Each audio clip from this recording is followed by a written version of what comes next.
ढूंढता फिरता हूँ मैं एक बाल अपने आप को। आप ही गोया मुसाफिर, आप ही मंजिल हूँ मैं। खोज किसकी है? किसी और की नहीं, अपनी ही। पाना किसे है? वो बाहर नहीं है, भीतर है। जिसे हम तलाश रहे हैं वो हमारा स्वभाव है। इसलिए यात्रा पद यात्रा नहीं, यात्रा आत्म यात्रा है। यात्रा किसी और तक पहुंचने की नहीं है, यात्रा अपने तक ही पहुंचने की है। जो मिला ही हुआ है उसके प्रति जागना है। संपदा खोजनी नहीं है, सिर्फ आंख खोलनी है। ढूंढता फिरता हूं एक बाल अपने आप को। आप ही गोया मुसाफिर, आप ही मंजिल हूं मैं। यात्री भी तुम ही हो, यात्रा भी तुम ही हो, यात्रा का लक्ष्य और गंतव्य भी तुम ही हो। इसलिए बिना कहीं जाए भी पहुंचना हो सकता है। जहां बैठे हो वहीं बैठे बैठे भी पहुंचना हो सकता है। जरा भी बिना हिले डुले भी पहुंचना हो सकता है। और जो बाहर खोजने गए वो भटक गए। यात्रा पहले कदम से ही गलत हो गई। जिन्होंने सोचा बाहर है, पहले से ही चूक गए। कहीं जाना नहीं, अपने पास आना है। कहीं खोजना नहीं, अपने भीतर जागना है। और जिसे ये बात समझ में आ गई वो तथाकथित धर्म के जाल से मुक्त हो जाता है। और ध्यान रखना, अधर्म से मुक्त होना कठिन नहीं, धर्म से मुक्त होना कठिन है। अधर्म तो अंधेरा जैसा है, दिया जलते ही अपने आप नष्ट हो जाता है। लेकिन तथाकथित धर्म राह पर पड़ी पत्थर की चट्टानों जैसा है, सिर्फ दिए के जलने से ही दूर नहीं हो जाता। और तथाकथित धर्म का बड़ा गहरा जाल प्रत्येक व्यक्ति के पास है।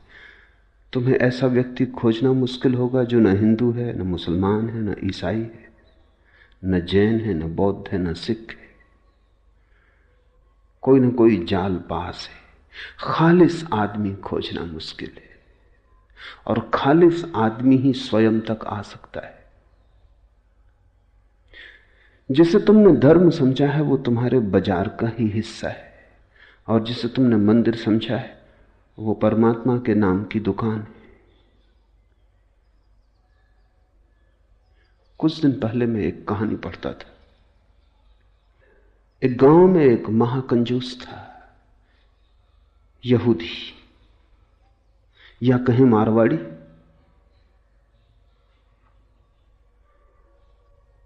उसने कभी एक पैसा दान न दिया।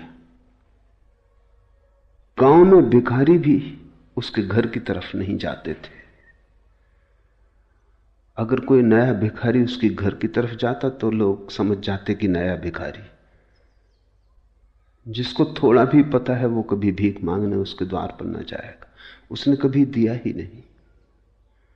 वो भिखारी से भी कुछ छीन सकता था, देना उसकी आदत न थी। लेकिन एक दिन वो गांव के धर्मगुरु के द्वार पर पहुंचा, यहूदी धर्मगुरु, और उसने कहा कि आज मेरे लिए कुछ प्रार्थना करनी होगी। धर्मगुरु ने सोचा कि अब प्रार्थना करवाने आया है तो कुछ दान करवा लेने का मौका है।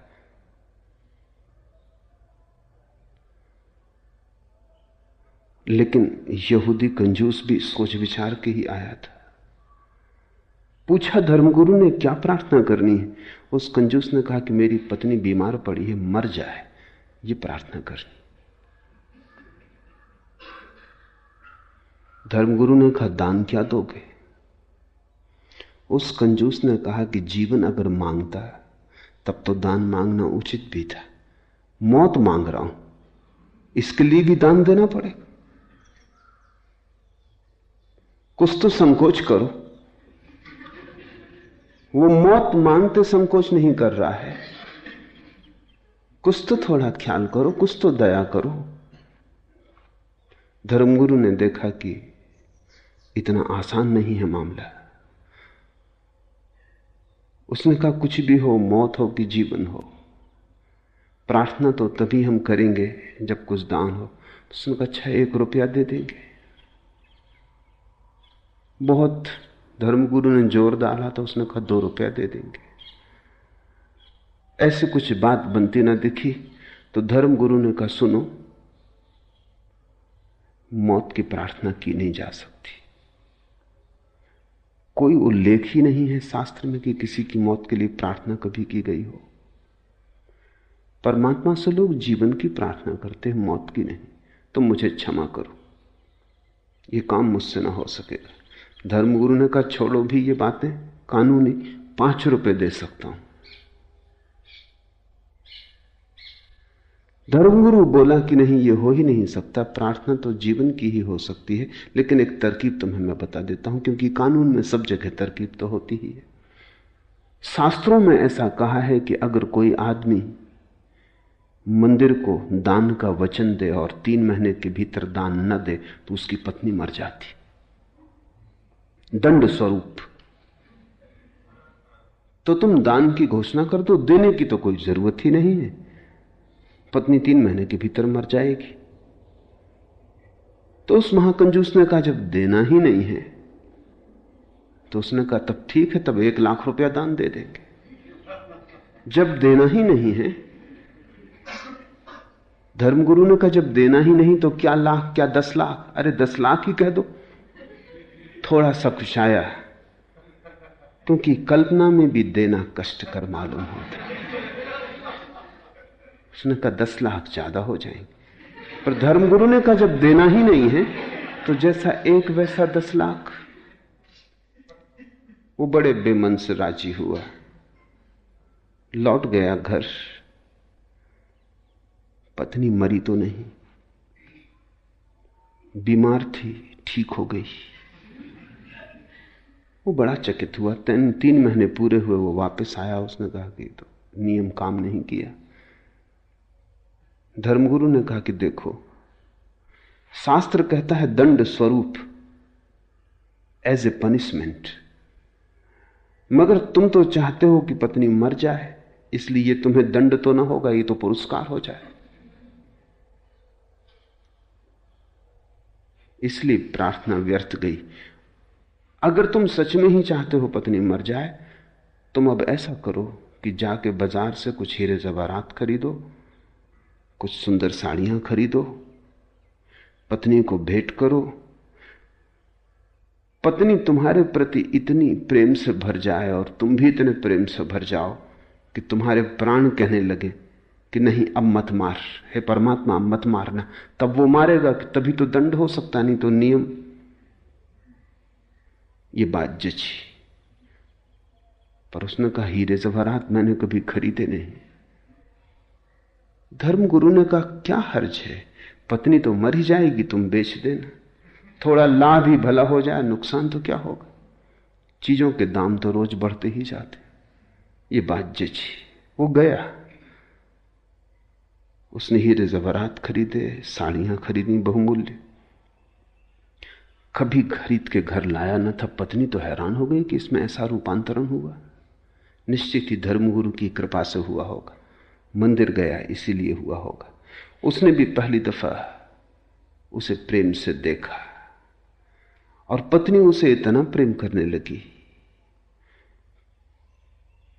कि उस कंजूस को भी पहली दफा एहसास हुआ कि ये पत्नी तो बड़ी अनूठी है, मैं नाहक ही इसके मरने की प्रार्थना करता था। तो वो डरा। अब उसके मन में यह होने लगा कि कहीं मर ना जाए।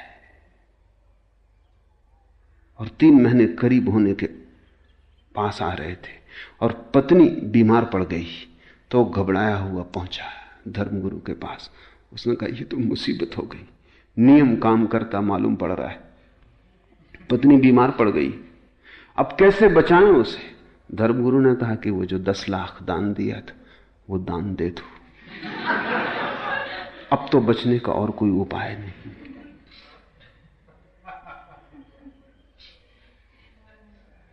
जिनको तुम मंदिर कह रहे हो वो तुम्हारे ही दुकान के आसपास बड़ी दुकानें,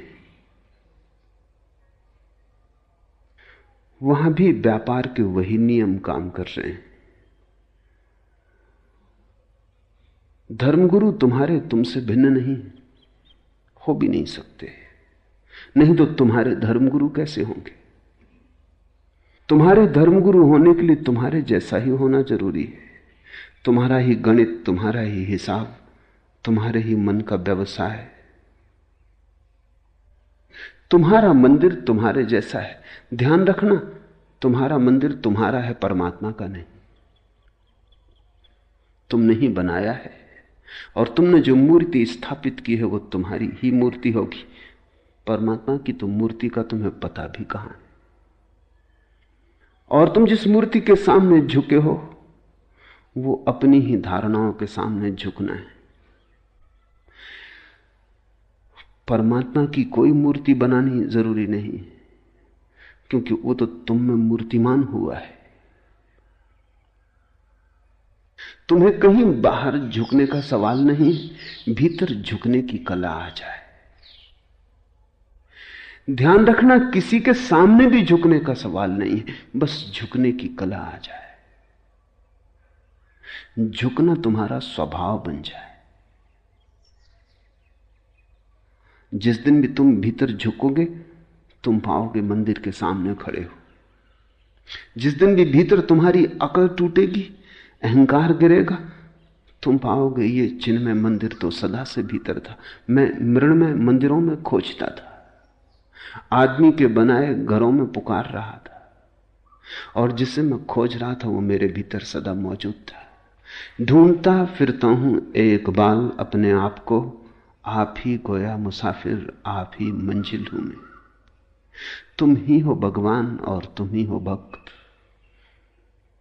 तुम ही हो पूजा पुजारी पूज्य।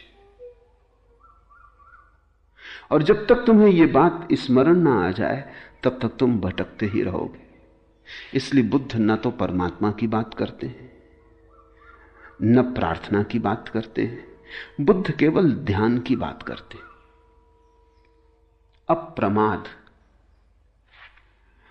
प्रमाद में मत लगे रहो, काम रति का गुणगान मत करो।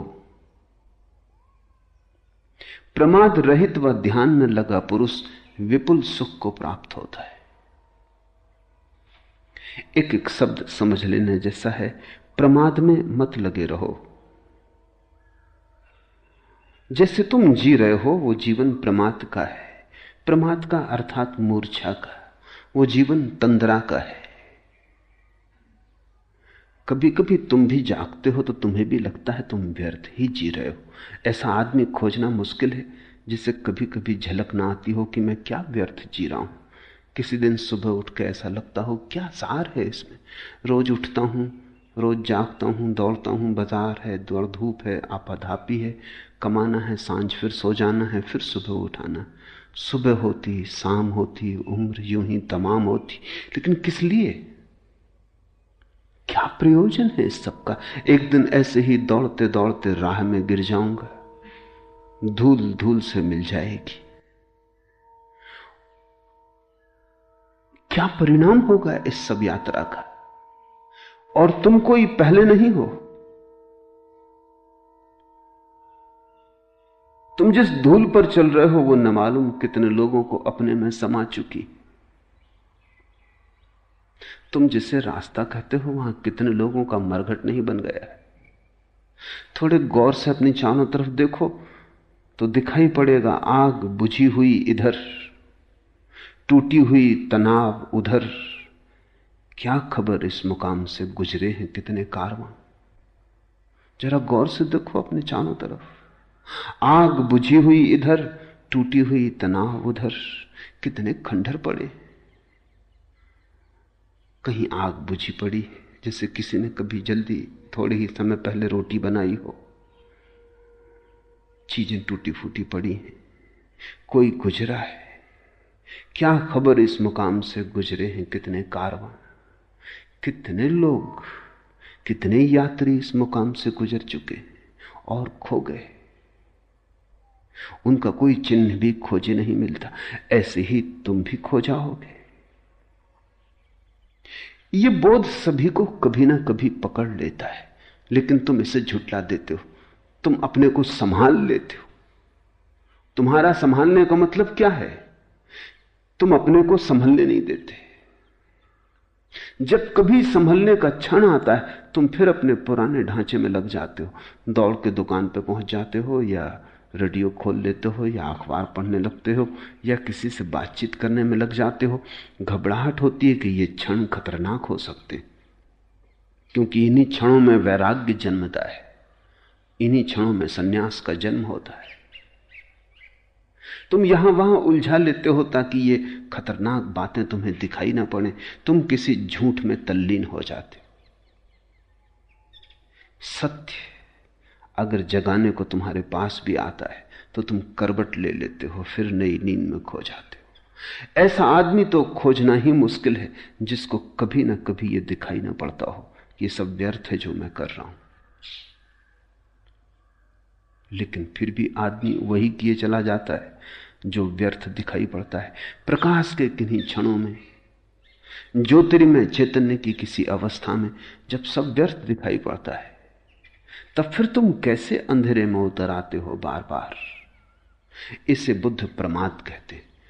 प्रमाद का अर्थ है जानते हो, फिर भी जो जानते हो उसके विपरीत जीते हो। जानते हो आग में हाथ डालने से हाथ जलेगा, फिर डालते हो।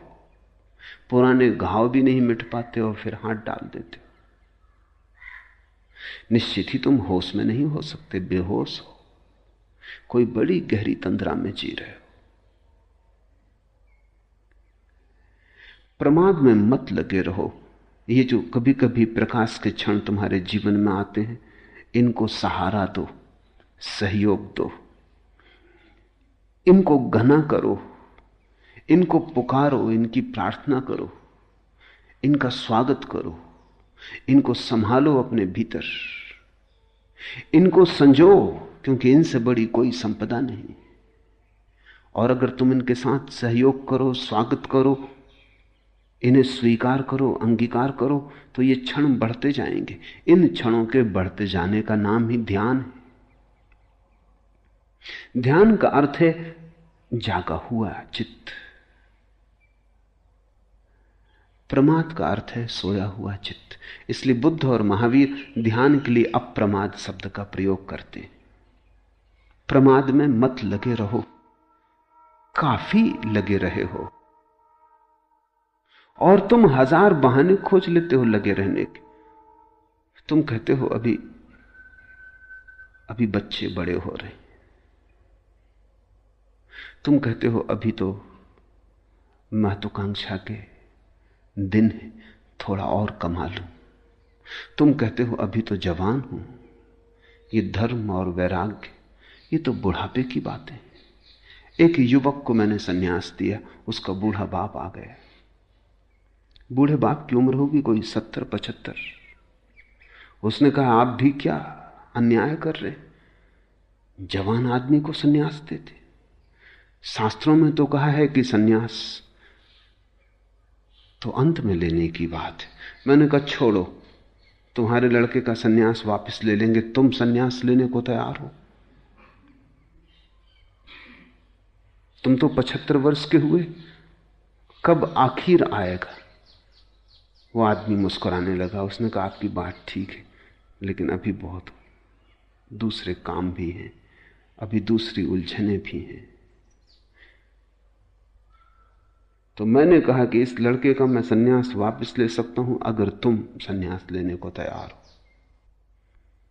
तुमने ही कहा।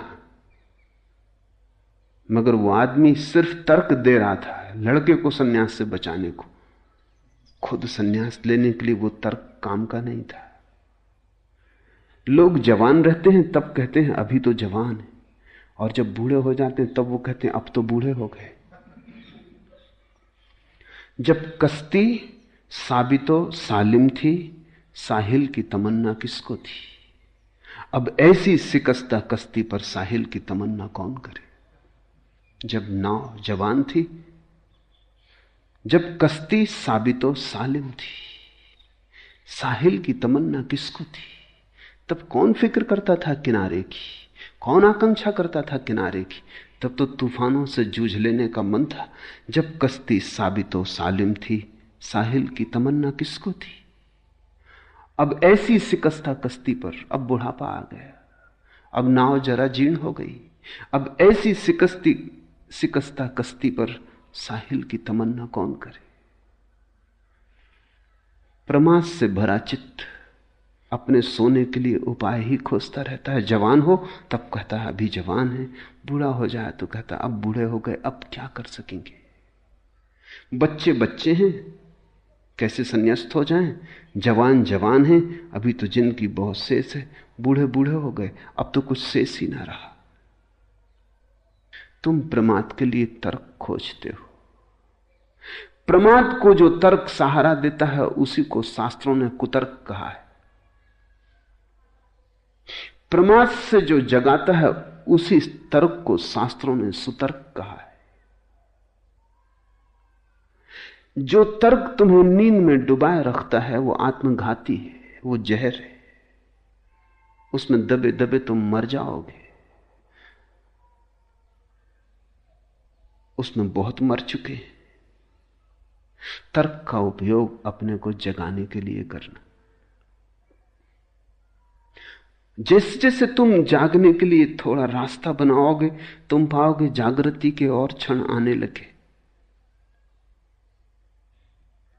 तुम जितना जितना जागृति के लिए उत्सुक होने लगोगे, प्रतीक्षा करने लगोगे, उतने ज्यादा क्षण आने लगेंगे। जिसे तुम चाहते हो वो आ ही जाता है। बुद्ध का एक बहुत अनूठा वचन है कि आकांक्षा सोच विचार के करना, क्योंकि आकांक्षाएं पूरी हो जाती। जिसे तुम चाहते हो वो आ ही जाता है, देर अबेर। आकांक्षा सोच समझ के करना। अगर धन मांगा धन आ जाएगा, एक दिन आ ही जाएगा। अगर पद मांगा पद आ जाएगा, एक दिन आ ही जाएगा। क्योंकि आदमी जो चाहता है धीरे धीरे उस तरफ खिंचता चला जाता है। जिसकी आकांक्षा होती है उसका प्रयास भी होने लगता है। जिसका प्रयास होता है उसकी प्राप्ति भी होने लगती है। सोच के मांगना, क्योंकि जो मांगा है वो मिल जाता है। विचार के मांगना, नहीं तो पछताओगे, नहीं तो रोओगे। क्योंकि इतने दिन मांगने में गए, इतने दिन जो मांगा उसको इकट्ठा करने में गए, अब वो मिल गया और कुछ भी नहीं मिला। कुछ और मांग लिया होता। प्रमाद में मत लगे रहो। पूरी जिंदगी जिसे तुम जिंदगी कहते हो एक गहरी नींद है, जिसमें तुम करते बहुत हो, होता कुछ भी नहीं। चलते बहुत हो, पहुंचते कहीं भी नहीं। जिसमें तुम सिर्फ मरते हो, जीते नहीं। कामरति का मत गुणगान करो, मत गुणगान करो वासना का। क्योंकि जितना तुम गुणगान करते हो अपने ही गुणगान से प्रभावित होते चले जाते हो। आदमी आत्मसम्मोहन में गिरता है। तुमने कभी सोचा, तुम जिस चीज का गुणगान करते हो वही चीज तुम्हारे मन में समाने लगती। गुणगान तुम्हारा ही तुम ही को प्रभावित कर जाता है। बुद्ध और महावीर दोनों ने कहा है काम कथा मत सुनो। लेकिन काम कथा ही लोग देखते हैं, सुनते हैं। फिल्म हो कि रेडियो हो कि किताब हो, कि उपन्यास हो कि कविता हो, लोग काम कथा ही सुनते और पढ़ते हैं, और फिर जब काम वासना जोर से पकड़ती है घबराते हैं। तब कहते हैं ये तो बड़ा मुश्किल है, इससे छुटकारा कैसे हो। उसी को आरोपित करते हैं, उसी को सींचते हैं, उसी को संभालते हैं, और जब संभल जाती है और जब सारे जीवन को जकड़ लेती तो फिर चिल्लाते हैं, चीखते हैं कि इससे छुटकारा कैसे हो। काम वासना वस्तुतः कुछ भी नहीं, सम्मोहन है। और जिस चीज के प्रति भी तुम सम्मोहित होते चले जाओ, सम्मोहित का अर्थ है जिसका भी तुम सुझाव अपने को देते चले जाओ, वही चीज रसपूर्ण हो जाती। रस आदमी स्वयं डालता है, रस वस्तुओं में नहीं, तुम डालते हो। इसलिए प्रत्येक संस्कृति, प्रत्येक सभ्यता अलग अलग तरह की चीजों में उत्सुक हो जाती, पर जिसमें उत्सुक हो जाती उसी में सौंदर्य और काम वासना का जन्म हो जाता है। हजारों संस्कृतियां जमीन पर रही, उन्होंने अलग अलग चीजों में सौंदर्य देख लिया है। जिसमें सौंदर्य देखना चाहा वहीं दिखाई पड़ गया है। बुद्ध कहते हैं कामरति का मत गुणगान करो, रुको, सोचो, क्योंकि जिस चीज का भी तुम गुणगान करोगे तुम उस तरफ अनजाने आकर्षित होते चले जाओगे। आदमी अपनी ही बातों से प्रभावित हो जाता है। तुमने कभी देखा रास्ते में अंधेरे में किसी गले कूचे से गुजरते हो, अकेले हो, डरते हो, गीत गुनगुनाने लगते हो या सीटी बजाने लगते हो? क्या फायदा सीटी बजाने से? तुम्हारी सीटी है, कोई इससे कुछ सार तो ना हो जाएगा। लेकिन अपनी ही सीटी की आवाज सुन के हिम्मत बढ़ जाती, जैसे कि अकेले नहीं हो। गाना गुनगुनाने लगते हो, अपने ही गाने की गर्मी शरीर में आ जाती, लगता है जैसे अकेले नहीं हो।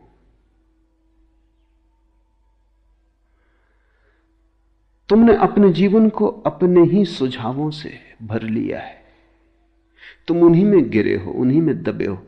तुम्हारा सुझाव ही तुम्हारा संसार है, तुम्हारा आत्मसम्मोहन, ऑटो हिप्नोसिस ही तुम्हारा संसार है।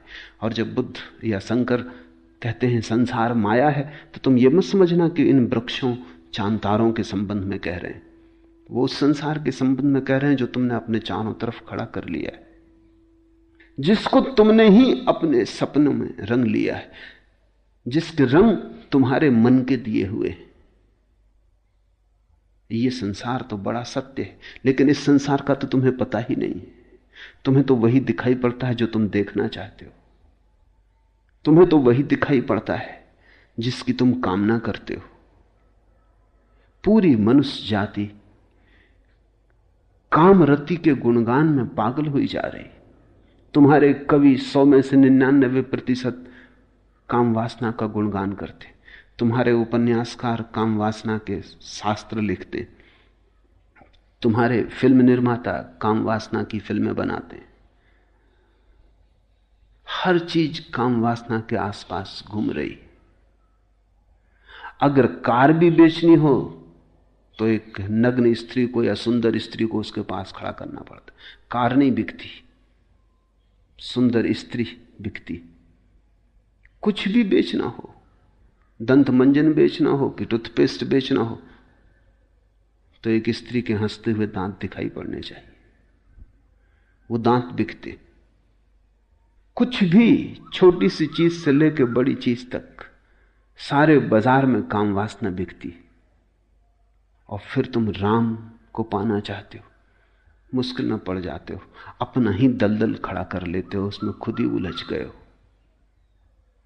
बुद्ध कहते हैं कामरति का मत गुणगान करो,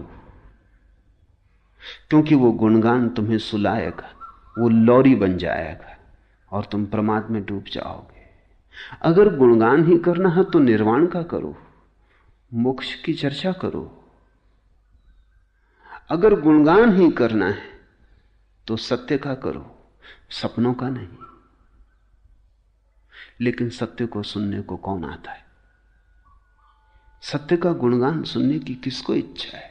सत्य की बात ही सुन के कड़वी लगती, क्योंकि सत्य तुम्हारे सपनों को तोड़ता है। सत्य दुश्मन जैसा मालूम पड़ता है। इसलिए तो बुद्धों को हम पत्थर मारते हैं, जीसस को सूली पे लटका देते हैं, सुकरात को जहर पिला देते हैं। हम बर्दाश्त नहीं करते इन लोगों को, ये खतरनाक है। हम मजे से सो रहे हैं और गहरी नींद ले रहे हैं और बड़े मधुर सपनों में डूबे, और ये नासमझ आके जगाने लगते कि जागो, सुबह हो गई। जैसे सर्दी की रात, अगर तुमने किसी को कहा है सुबह उठा देना, हालांकि तुमने ही कहा है, लेकिन सुबह जब वो तुम्हें उठाता है तो मन में नाराजगी आती कि ये दुष्ट आ गया, कहा तुम्ही ने था।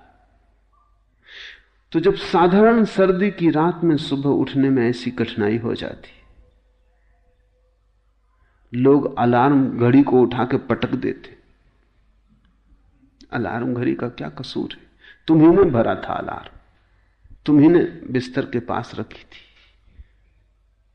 तो तुम सोचो, जब जन्मों जन्मों के जीवन की तंद्रा के बाद कोई बुद्ध पुरुष से तुम्हारा सौभाग्य से मिलना हो जाता, तो तुम्हें दुर्भाग्य ही मालूम पड़ता है कि यो कहां की मुसीबत हो गई। चुपचाप मजे से सपना लिए जा रहे थे, एक करवट और लेते, थोड़ा और सो लेते। ध्यान रखो, अगर तुम बुद्ध पुरुषों की वाणी भी सुनते रहो तो भी धीरे धीरे तुम पाओगे तुम्हारे आसपास जो झूठ का एक जाल था वो खिसकना शुरू हो गया। सत्य की एक किरण भी गहन से गहन अंधेरे को तोड़ने में समर्थ है।